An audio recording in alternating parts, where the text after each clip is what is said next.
Welcome to On the Mic. We're here with Raja Murad Khan. He is the founder and CEO of CarFirst. Thank you for being here. How are you? Thank you so much, and thank you so much for having us. No, it's a pleasure. Having me. I'm doing very well. Great. It's a pleasure to have you here. Alongside me is my co-host. We're talking big business today here on the mic, ladies and gentlemen. We're talking to the CEO and founder of one of the largest used trading car platforms in Pakistan, CarFirst. I think we're going to get into a lot of the history of CarFirst and the story. Umar Fasi being the resident car expert of On the Mic. I'm going to let you take the charge for this, buddy. I am, just for the context of this podcast, I think this is going to make it a very interesting discussion as well. This guy knows most things about cars. I know nothing about cars. When I say I'm the most layman, I call Corollas, Yaris's, I call Cities, Civics. I once called a CRZ a Swift, so mera to koi scene nahi hai. So this guy is gonna really help you through that. But Murad bhai, thank you so much for taking the time. First and foremost, most important question, nothing car related. It's just more about you. How are you doing? How are you feeling? And how's everything right now with CarFirst? Well, things are good with CarFirst. I mean, can't complain. We've had a reasonable run over the last few months. It's been a tough economy, so we've been hearing some very difficult news about a lot of organizations and companies. Unfortunately, a lot hasn't panned out for a lot of people and a lot of organizations in the last few months. So, the comparison, I think we're doing all right. I think we have a good base and a good foundation. At a personal level, I think still enjoying it, still having a great time. I look forward to being at work every day. And I think that's what's really important. I sure as hell hope that my team also looks forward to being there every morning. At least they swear by it in front of me. That's just how it is. That's just how it is. I think there's a big difference between someone who's like, worker and like employer, always different. Like, if you're working for someone, it's always going to be different. But I'm sure like the culture at CarFirst is one that, really keeps everyone motivated to keep working. And how would you describe the culture at your workspace? I mean, so we like to keep it somewhat relaxed for the team. I do, think that a lot of the people, and this is probably an important part of our success, that, a lot of the teams, a lot of the people who work with us, and the vast majority of them, I sincerely believe, take a lot of ownership, and they really own the company. And, they're really, really into it, and they, kind of work very hard.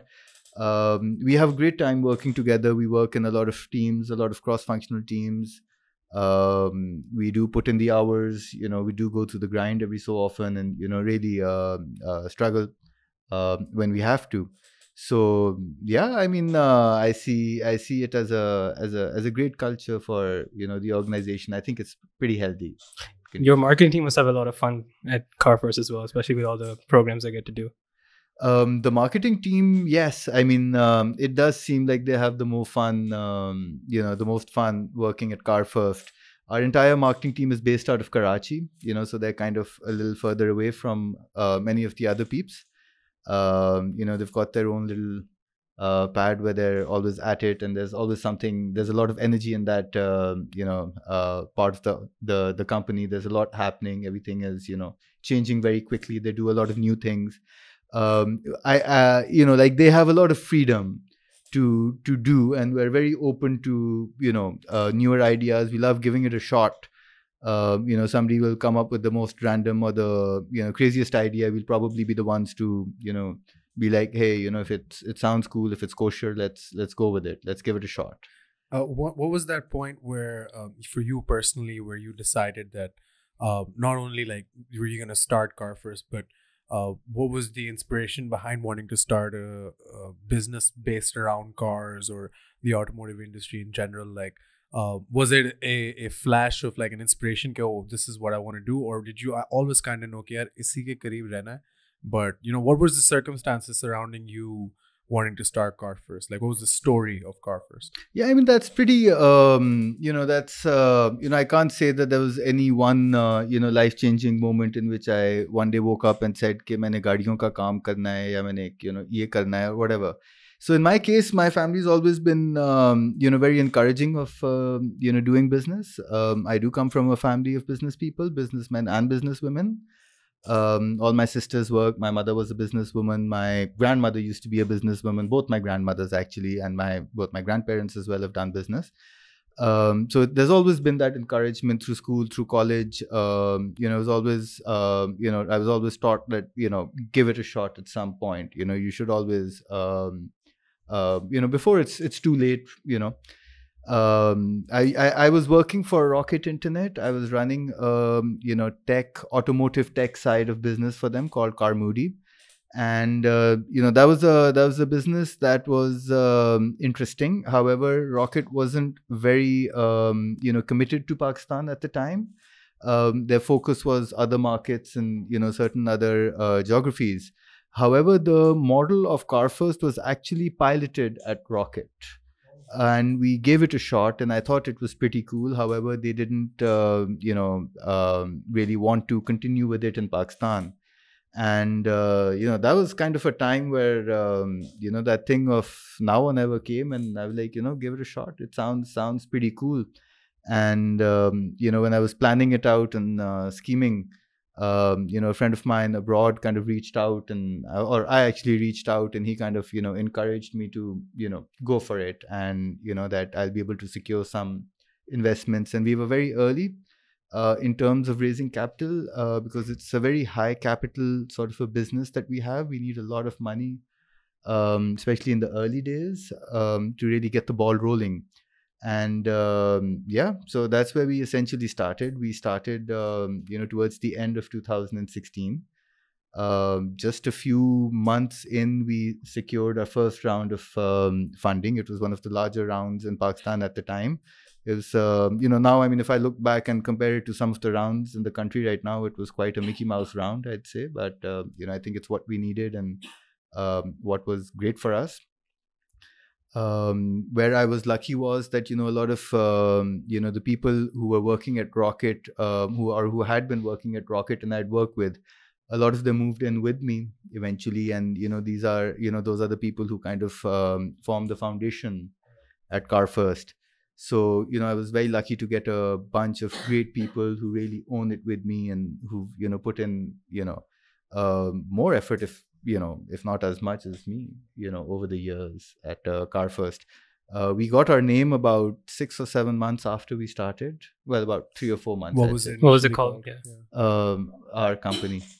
It's called Our Company. We didn't have a name. Wow. We were just figuring it out. But like we went through some iterations. We went through some trademark questions. Whether can we do this? Can we not do this? We had to change the name in between as well. Did you secure funding before getting the name CarFirst? I got it at about the same time. Oh, okay. But Our Company is like the bacha hota hai and you don't know what to call it. we didn't know what to call it. Yeah, it's like we weren't even sure of the gender though. In this case, ki ye kya ban they'll hai. decide for themselves. Yeah. It actually sounds like an Elon Musk company. No. It really couldn't be compared there. But yeah, that's a lot of pressure. I'm glad we have someone from the business side for once who's actually saying something like, because we've had people on who sit here and they compare themselves to like Eminem. yeah, literally, like I'm not even kidding, like, but yeah, anyway, go on. Yeah. So I mean, it was we got our name. We finally got a website. I remember that was a big celebration when we finally had a live website. If you ask me whether, I'd really pre-planned what we're going to do or really had a set business model, I don't think so. I mean, it was probably just a thought that this sounds pretty cool. This is an area where, there could be some intervention. We could do something. We just ran with it, and our business models changed many times over. It keeps changing. I'm probably the bane of my finance team's existence, because they're like budgeting and planning and forecasting all day, all year, and I just jump into office with a eureka moment every few days, and I'm like, let's change everything. Yeah. And, It's still impressive that you secured funding early on 2016, because abhi boom aaya na in 2021, 2020, when there's like loads of funding happening. Yeah. We saw companies with millions and millions. So you got it much more early on as well. Yeah, we did get it much earlier. We also never disclosed our financial rounds, and we like to not disclose our financial information. It's just a very personal, thought. My marketing team or my PR team's always on my case. Why don't we talk about it? Yeah. It just, I think in our case, I've always felt that it's going to take my team's focus away from the core operations and the core side of the business, and kind of look at it as, what we're working for and as success. And, I've never seen that as the benchmark for the success of a company. Funding is a tool to get there. It's not an end goal, the way I look at it. For sure. It is definitely like a LinkedIn flex nowadays. I mean, it's like a great PR moment to get your picture flashed and have millions of dollars and lots of zeros flashed. And what was the plan once you got funding for the company? So I mean, the plan at that time was really to for the earliest rounds, it was really to come up with a plan, because the investors were like, hey, you're really onto something. It does seem like, you're on an interesting trajectory. It's, of course, automotive. You're trading cars, but there's a lot of avenues you can take. Whether we were going to sell to dealerships or end consumers, or not buy cars and instead facilitate a sale. Those were the questions earlier on. How we're going to get there, for example, now what we do, what is the way we sell our cars online. We pretty much sell a car before we buy it. Getting there was really the interesting part, and it took us a couple of years to really figure that out. That said, that we had set up a very good foundation where we kind of expanded to Karachi, Lahore, and Islamabad fairly soon in our thing. So I mean, I think we started Lahore. Within a month we landed Karachi, and I think within the first quarter we were in Islamabad as well. Then we kind of, held our ground. We really focused on all of these cities until we, kind of really expanded to what we call Tier B markets, which are the Multans and the Faisalabads and, Hyderabad and, these kind of places. So business, kind of grew. We have our systems and processes in place. We, really understood what this is about. And our business really evolved to selling to car dealerships. Where we while a person gets a car inspected, we're already working to sell the car, and by the time we bought it, in most cases we've already sold it. And we're pivoting again, where we now have refurbishment facilities for cars, so we kind of buy them and for ourselves, and we fix them up and then make them available for dealers. And eventually we're going to make that pivot to selling directly to consumers, or increase the amount of volume for consumers. So when you're starting this, and even now, like 6 years in, when you're still operating on a day-to-day basis on a large scale, would you look at Pakistan as a market that understands cars or understands the car business, so to speak? Because I feel like it might be, or again, to someone who's like a layman in my case, I feel like everyone else but me knows what they're talking about when they're talking about cars, especially in Pakistan, or at least people like to think they know. So like when you were getting into this, was this market for you like, okay, I can just put up a website, people are going to know exactly what to do, they're going to know where to go, they're going to know how to sell a car, whatever? Or were there any hurdles with regards to like actually working around this market's awareness information towards cars? No, we've had to work a lot towards awareness. You're absolutely right. A lot of people do know a lot, and a lot of people do like to think they know a lot. There was a lot of discouragement, from a lot of social circles of people who knew about the business, where they didn't really, believe in the business model. They didn't really believe that we could really have a successful business. We did learn a fair bit from a lot of these people. I mean, we did make our fair share of mistakes. We had a lot of people come to us and say that they told us so. But eventually, it's also about really having it in you to kind of really, just push in with force. And really hold your ground to get the market to understand. It took a fair bit of time, especially in certain markets, and Karachi, for example, took longer to understand. But when people got the thing, it really shot up. It's our biggest market now. We've got massive operations over there. Wow. And so how tough is it for you to, within like a couple of years, like you said, you expanded to Lahore, you started Lahore, expanded to Karachi, Islam, and the Tier B markets. How difficult was it to start, branching out and having different, different presence in different markets across like cities? What was that experience like, just having to like set up between Lahore and Karachi, the kind of communication, the kind of work that would flow? Like, was that a challenge that you had to face? So again, coming back to, speaking about my team, a lot of people, who moved in with me, and, a lot of people who, moved around the country for, setting up our operations. I think that softened the blows and the, hardships of, working remotely. However, we do have a very young team. The energy levels are great, and people are very mobile. We're always on the move. I think the teams are generally very tech savvy to be able to, kind of commute or connect on a regular basis. However, from a systems, a processes, a controls, a risk, all of that, yada yada, all of that point of view, it gets complicated, because the scale that we have in Karachi or Lahore, for example, isn't available in some of the tier B markets. So, we kind of have to have slightly different, more cost-effective structures and operate a little differently. That kind of, in the earlier days did give us a few sleepless nights because, on the fact that we were investing large sums of money in some of these towns and cities. And eventually, you got to answer to your board and your investors on how you've spent the money and, the quality of the decisions that have been made. But I think by and large, most of the cities we did very well. And some of them, of course, we haven't been able to crack. Some of them we're still trying, and that goes on, right? I mean, that's always going to go on, sort of a thing. Yeah, for sure. So you guys have been obviously, like we discussed earlier as well. Omer mentioned your marketing team tends to have like the most fun in these things. You guys have been pretty active, like recently, getting a lot of things on board, especially that review series with Ali Gulpir. What was that like, and where did the idea come for? Because I know he already does a lot of like funny skits and such, but where did the idea come in for Ali Gulpir to come in? So it's we had planned, and like a lot of our customers had wanted us to do reviews, and there was definitely demand out there. There's some very, very good influencers out there who also do something.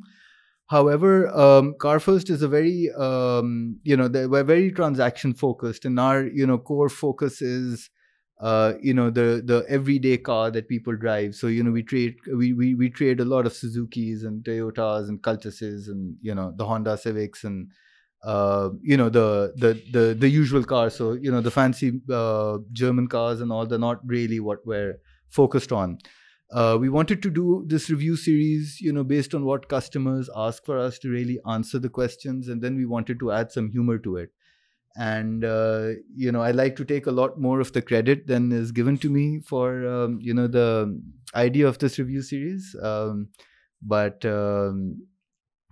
the general, having Ali Gulpir on board. So Ali Gulpir did our first TVC and our first radio ad, and those were hugely successful. And then after a year and a half, or a couple of years actually, we kind of got him back for this. And the interesting story there was that we had this all planned out, and we had the people in place, and there was an internal team thing where we decided nobody's going to be there. And Ali Gulpir was really a very late thought that my head of marketing and I generally had, that let's get this guy on board, because he's really going to add the humor to all of it. And we wanted to push in that humor, and we wanted people to enjoy it. And that's really what we got out of it. And I think he, the first thing that I told Ali was that, I need you to be yourself. I don't want you to follow a detailed script. These are 5 or 6 points that, you need to cover. This is, this car, but just be yourself and do it. And I think he also really enjoyed it that way. And, kind of, I think he's done a fantastic job.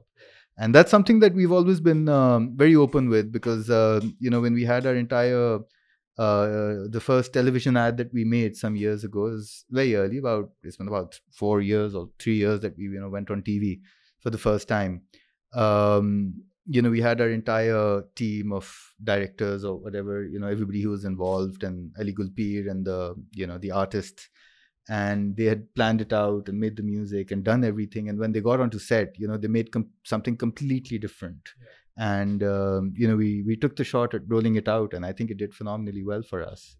And it really put us in a very different league than, we were before that. And Ali Gulpir is just one part of your marketing that you've done really well, like MMP ka jo like basically carpool karaoke style humne banaya hai show.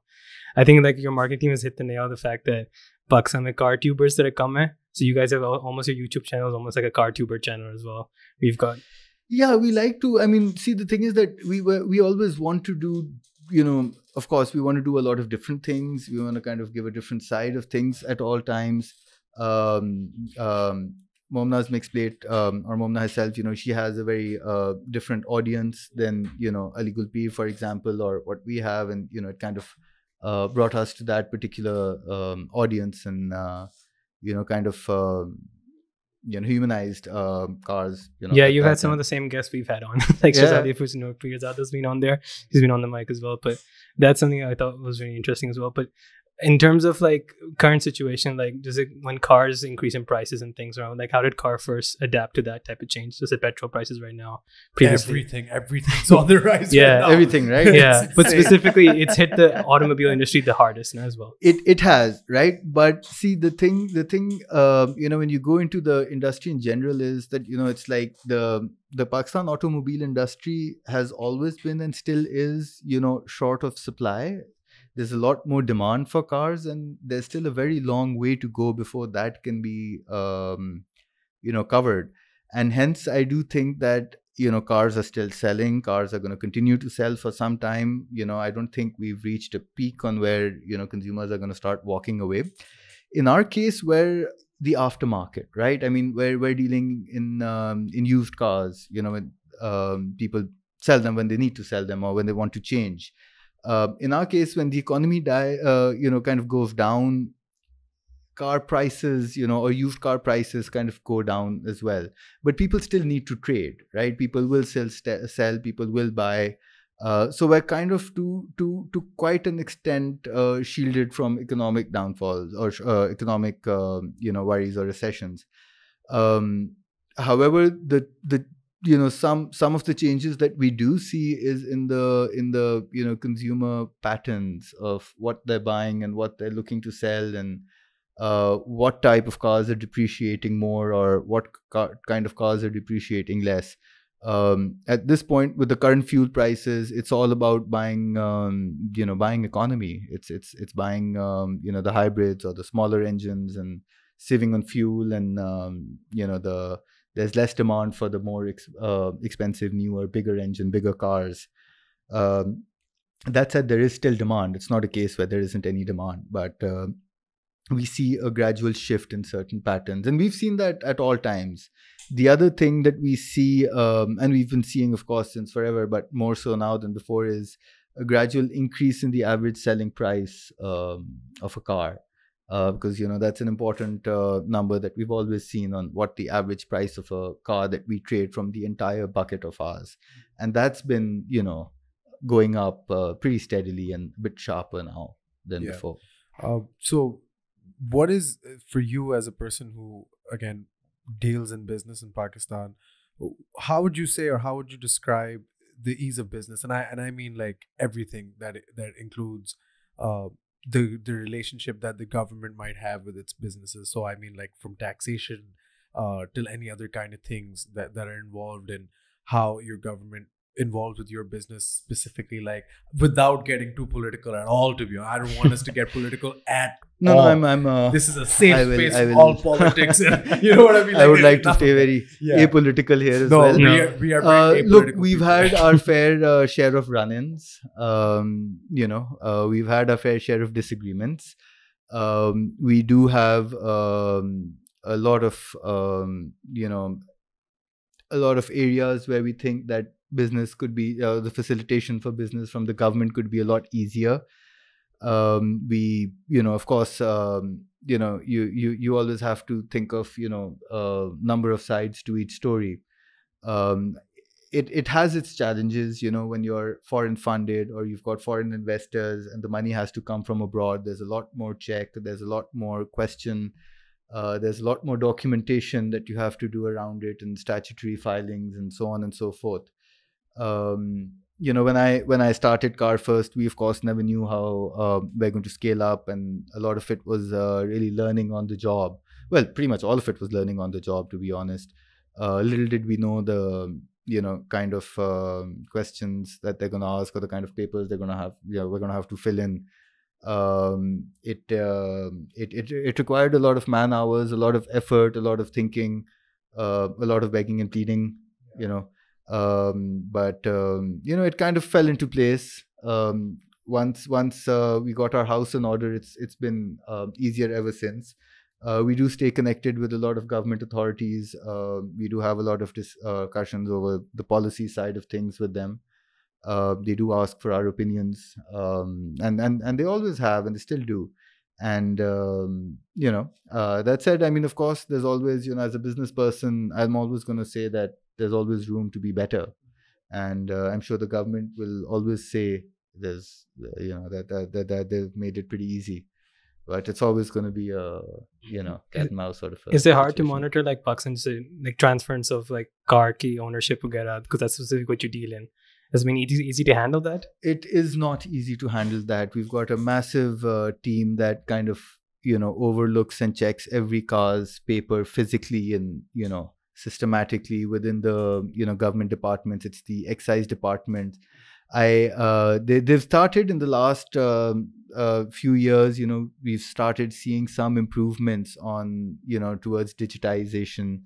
We started seeing some more technology coming into it. There's still a long way, I feel, to go.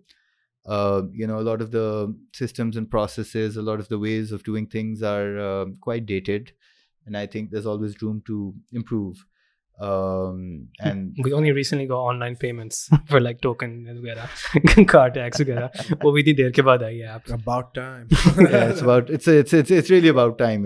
Seriously, we really needed that. But that's a specific like component of your company though, of course, because you have the promise of like 45 minutes, almost like Domino's Pizza. We do. So because of that, like a lot has to fall in place together. Like the car needs to be, it needs to come into our facility. It needs to be inspected.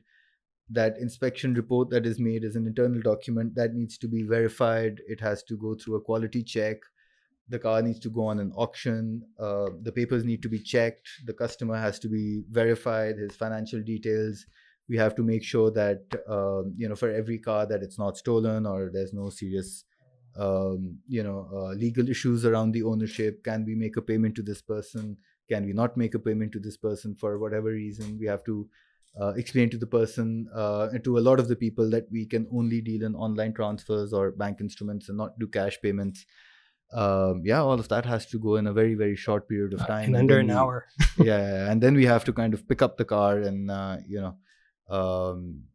make the payment, pick up the car, transfer it to one of our warehousing facilities. Then it goes through another check to make sure that the first check on the car was correct, and then it's made available to be sold.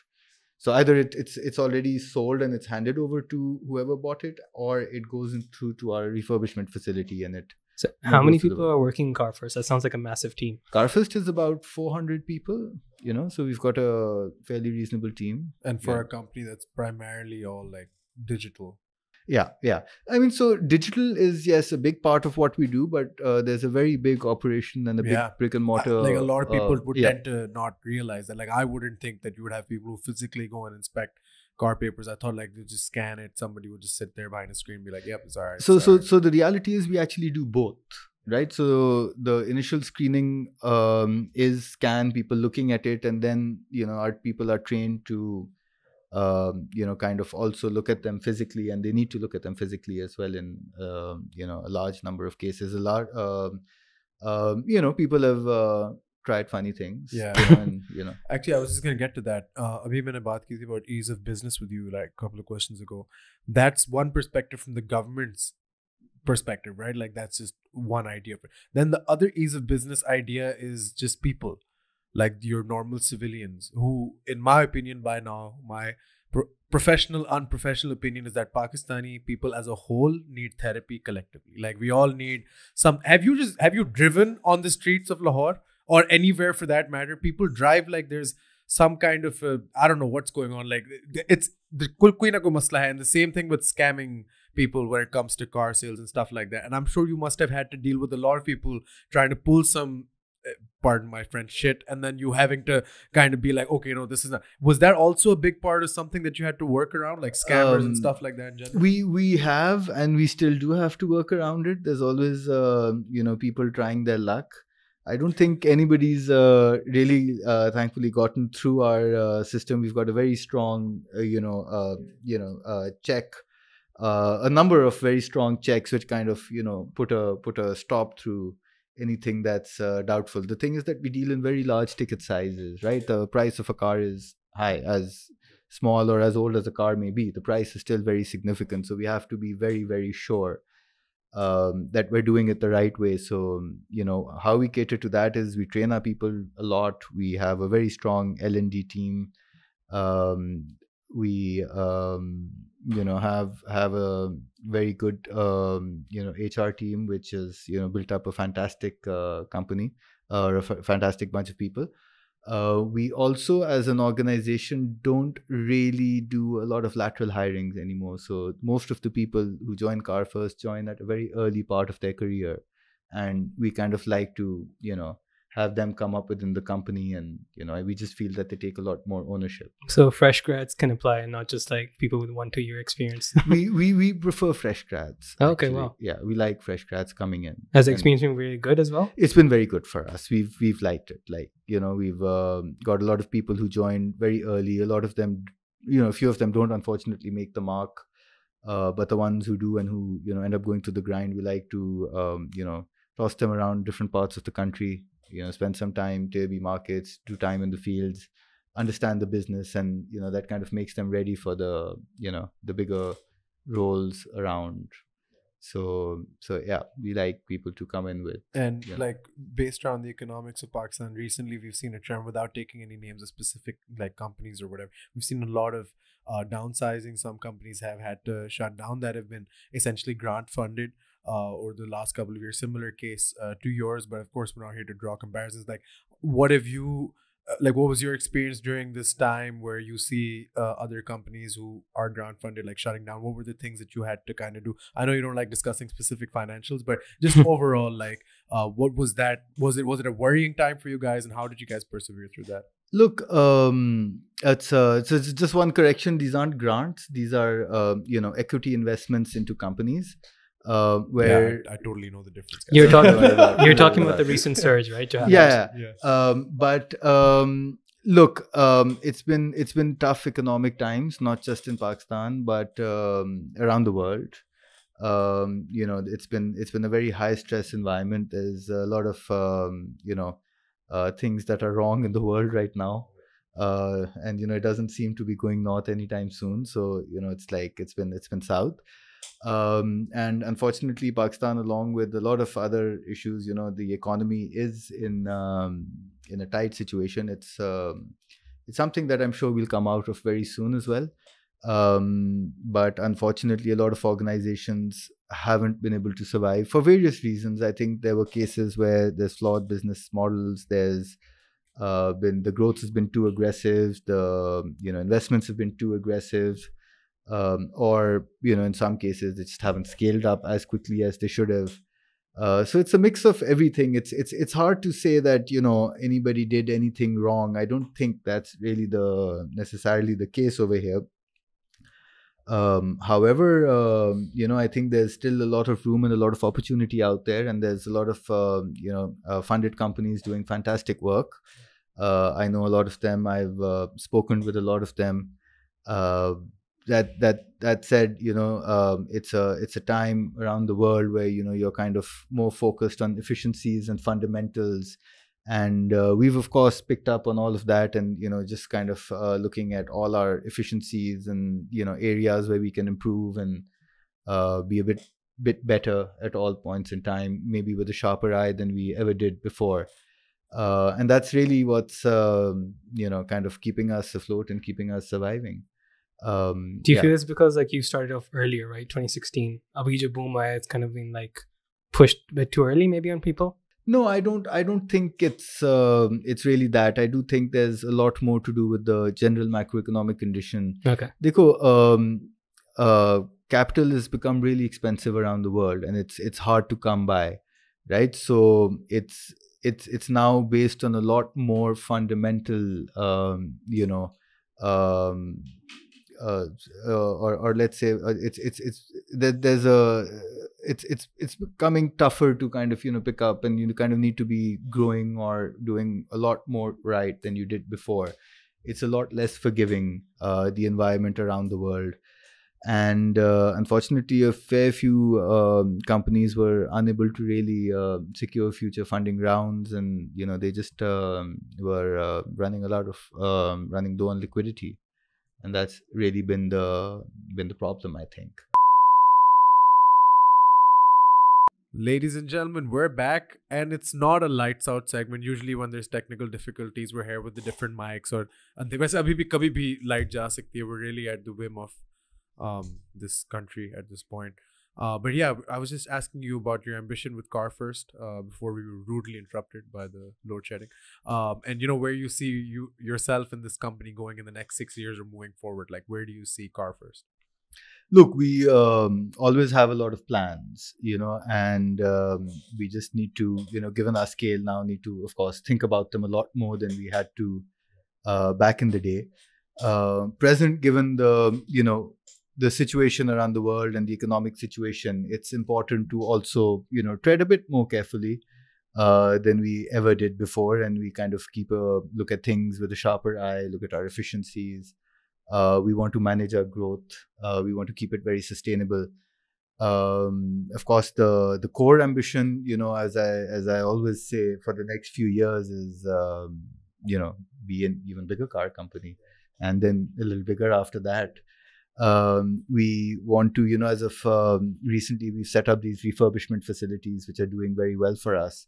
And we want to kind of set up a few more, do a bit more refurbishment on cars. Very recently, we've tied up with somebody, and we started offering warranty on our cars, which is a fantastic product because it's a product that's generally available around the world, and we've had a customized product built, and we've worked very hard with a number of different local and international stakeholders to bring warranties to Pakistan, and we're launching them in a big way. That's going to take us to not just selling to dealers, but eventually also selling to end consumers. And a big part of what we want to do is go direct and sell cars, buy from an end consumer, refurbish the car, and sell it to another end consumer. It's a big part of our plans for the future. I have a quick question here. Why haven't there been warranties already in Pakistan, and how does this change the game? Warranties have to be backed by insurance companies, which have to be backed by reinsurers. And I think insurance companies have always been extremely risk averse in Pakistan. So it took a lot of, poking, prodding, and nagging with a bunch of insurance providers in Pakistan to really come out of a comfort zone and really think about this as a big segment. And whenever you start something new in an industry, it's going to start off smaller, and so that kind of takes away a bit of the buy-in for a big organization to kind of put time and effort behind it.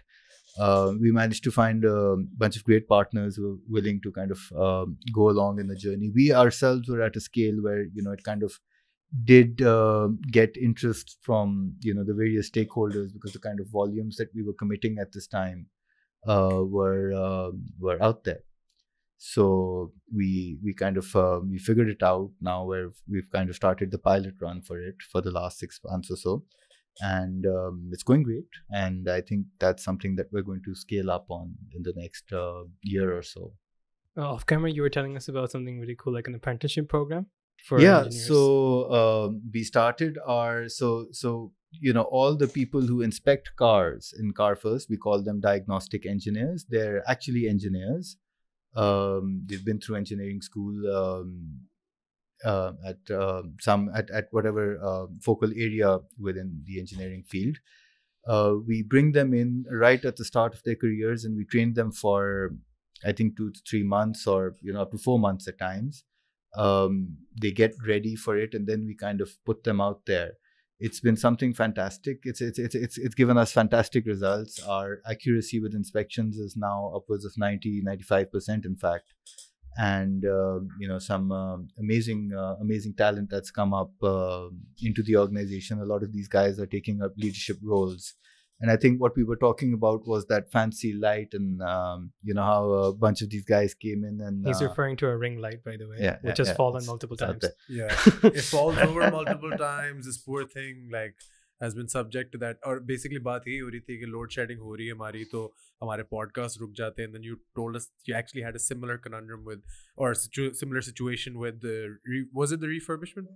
No, this wasn't refurbishment. This was our core business where we have these centers and buy cars, and we had to essentially, kind of close down a bit earlier in the past. And as a very recent, a bunch of them came over and they complained about the lack of lighting or the problems with lighting at some of our centers, and I had to kind of sit down a whole bunch of mostly the leadership within the organization and explain to them that you're running a team with 120 engineers, and you guys are telling me that lighting is a problem for you guys. And what kind of engineers? Can you repeat that as well?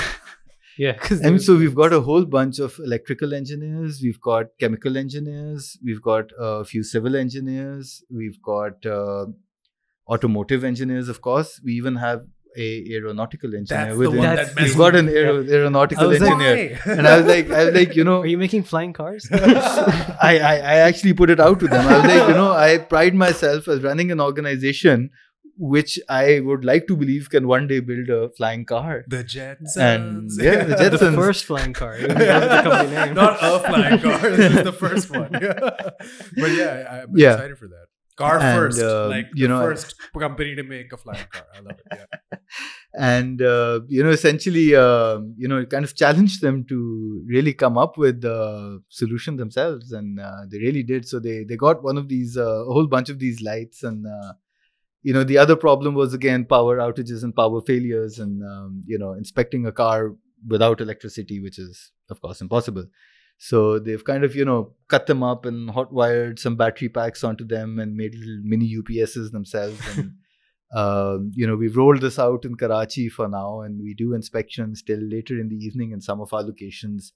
Of course, there's a few restrictions on how long we can keep it open, keep the markets open. I think there's a 9 p.m. lockdown these days or something. So, we have to abide by that law. But yeah, we've made our own lighting solutions now, and, the guys have done pretty well. We hire I'd say about 20 or 30 diagnostic engineers every few months. They go through the training routine, and a lot of them kind of, come up and join our team, and some of them are fast-tracked into leadership roles. We've got a very structured program where we do this.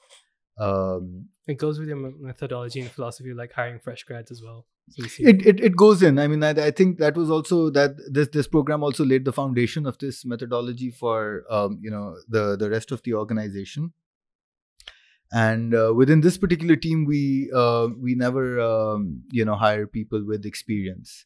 And one of the things that we take a lot of pride in, of course, we also pay a price for it, is that a lot of these guys actually get very, very good jobs around the world after that. So a lot of them, who've served or who've given a few very good years of their, the early years of their career, have ended up in the Middle Eastern markets, or and that's done great for them, and they're in good positions around the world. It's refreshing to hear you be supportive of that as well. Usually businesses are not.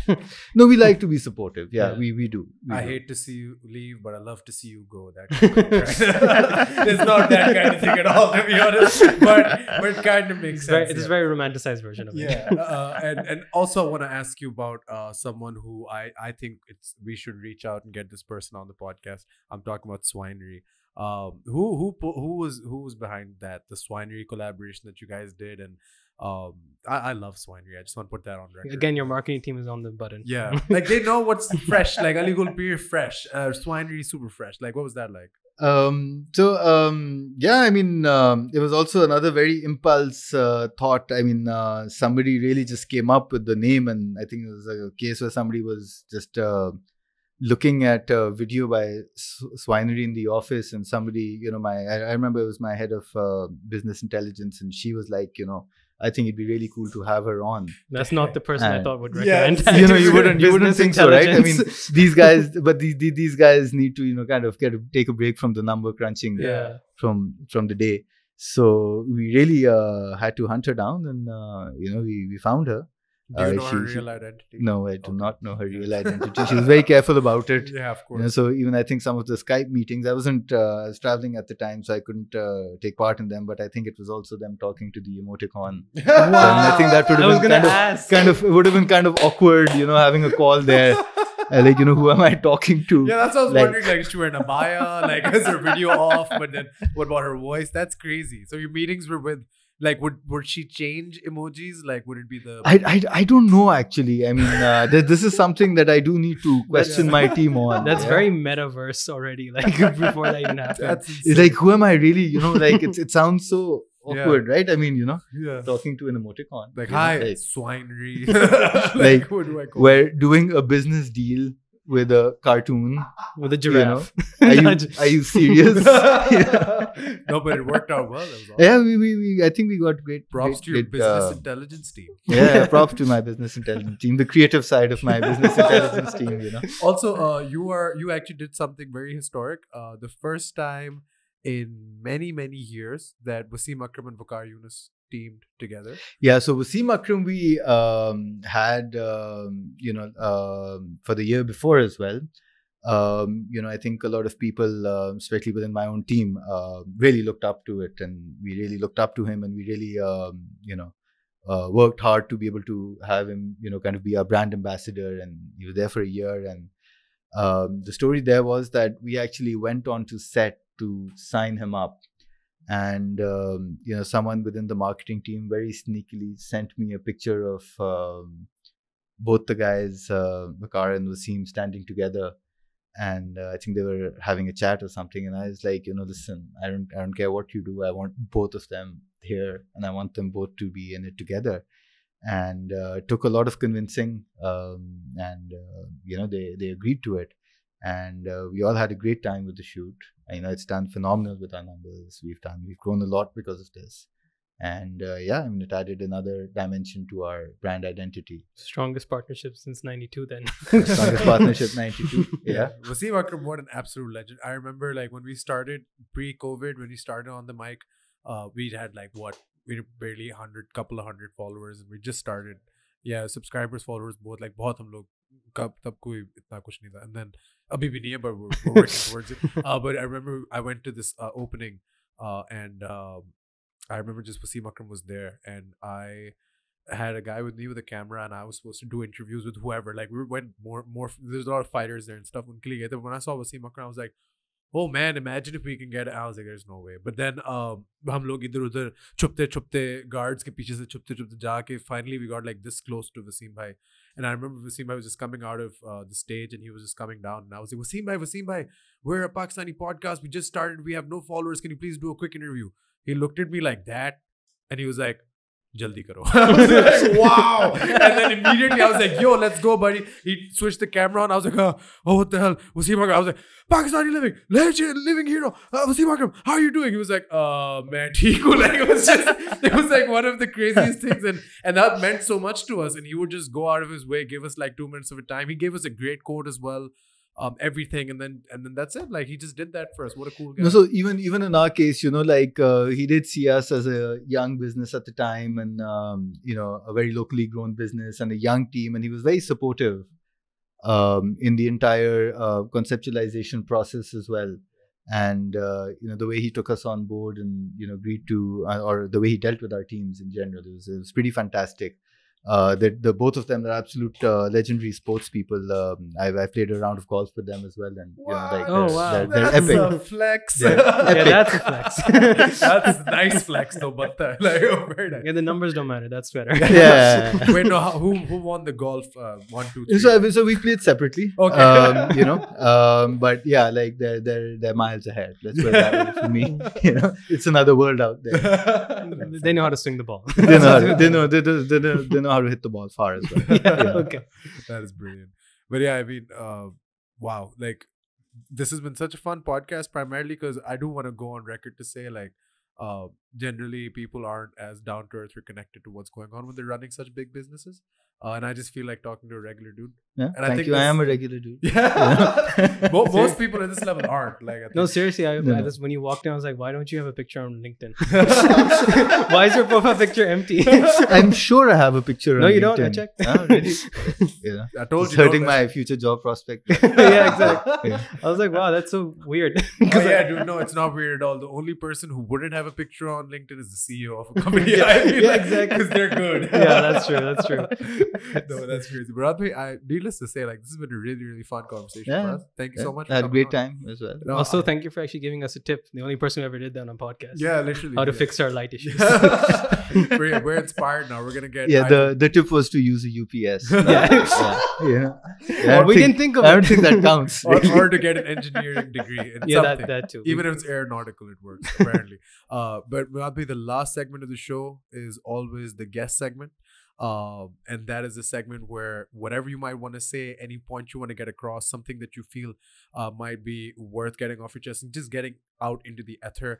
Anyone that owes you money, anyone that you might owe money, if there's a land dispute, if there's some kind of a contractual thing, if you need to call someone's ass out, basically, this is your time, sir. You know, sadly, my life seems to be pretty boring on that end. You know, very non-confrontational. Aw. You know, nothing really out there. You know, I don't think anybody really owes me money. I hope not. You know, I hope I don't owe anybody money. except the canteen guy back in high school. You know, like. Yeah. I hope he doesn't recognize me or remember me anymore. You know? But I'm just petrified if I ever go back to school, you know, he's going to have that, you know, ledger right there. He's like, you know, This whole Oh, it's register is okay. yours, bro. it's going to be on today's prices. You know, settle this on today's prices now. 50 ka shawarma, ab 200 Ab 250 हाँ, 250 का है. ka. But yeah, this is your segment, Radhbhai. If there's something at all that you want to get across, just get to the beautiful people watching it on the mic, please. No, I mean, you know, shit. Yeah, this is a tough one. People It's a tough one. yeah. But you know, it's tough times for a lot of people. You know, work hard. Things are going to work out. You know, I'm sure things will pan out. It's just going to be a rough few weeks and possibly months. But we'll come around. You know, we'll get over it and yeah, we'll figure that out. And you know, so just work hard. You know, put your head down. Put your you know, put the time, put the effort in. You know, be smart. That's about it. Good wishes. No, I love that. Straightforward to the point. I think that's one of the more like primary core things that even like when we talk about sports in Pakistan, it's the same thing. You know, sports in Pakistan has always been in a crisis. Like Yeah. abhi to the rest of the economy is seeing it now. Sports has always been like that. But whenever we talk to athletes, managers, coaches, business owners around sports, the only thing they always say is same thing: keep your head down, just keep doing what you got to do. Things will figure themselves out. And I think that is a motto for all Pakistanis doing. I mean, it seemed to have worked in my case. You Yeah. know, like, you know, just Yeah. happened. Hard work, consistency pays off. Or just work and consistency. Yeah. Hard is like, you know, kind of Smart work. Smart work, yeah. Yeah, There you go. Yeah, For sure. work. Yeah. Umar Fassi, any closing thoughts, my friend? No. What about you? Yeah, I got one. I got a couple of closing thoughts actually. Number one, subscribe to the channel. Please do that. What is the percentage, my friend? So 88% of you, sorry, Battamese people, don't subscribe to us. 88% out of 100% don't subscribe. Those are criminal numbers. You might be sent to jail for those numbers. The CIA might, no, CIA? CIA. ISI might- ISI. Actually, I don't take those letters on this podcast. But yeah, somebody might be at your door saying subscribe to On The Mic if you don't. So please do that. And hit the bell too. And hit that bell, hit that like button, leave a comment, be nice. You know what I mean? And this has been the incredible story of Car First. By the way, what does the bell do? So it gives you notification whenever we upload. But everybody switched off notifications. Right? नहीं, And हमारे you लिए know on that, करे. right? No, people still get YouTube notifications for channels that they really, really, really love, like On The Mic, because you love On The Mic. The one they like a lot and watch a lot, उसके वो आ जाते हैं. Like On The Mic. Yeah. Also do that for the Car First YouTube. Yes. all Yes, of go that. download the all app. of, as all of well. what they said. Yeah. Right. Link in the bio for Car First's Instagram, Car First's YouTube, everything. Car, do you have a public Instagram you want people to follow? I have not used Instagram in more than a year. Wow. There I've been off social media. Lucky. Lucky. Yeah. You know, it was draining my phone out too fast. So No, I decided to delete it. Yeah. No, that's good. हमारा Yeah. सारा काम Instagram पे हम नहीं कर सकते. Yeah. नहीं, हमारा भी होता है. I do every few weeks. I check on my desktop. Yeah, you got it. know, like, You got it. Oh yeah. yeah, I gotta see what's happening in the world. The desktop Yeah. app is so bad. आपको दिल Yeah, भी नहीं करता use So, करना. so you know, like I wish my friends every 2 or 3 weeks, you know, जिसकी birthday होती है, उसको मैं wish करता हूँ. Yeah, you know, I remembered your birthday. That's what Facebook is now. That's what Facebook is. Yeah, wish people in bulk. Yeah. It works out. Rabi, thank you so much for coming on once again. Ladies and gentlemen, thank you so much for watching till the end. If you did, leave a comment below and we'll acknowledge you in the next podcast as always.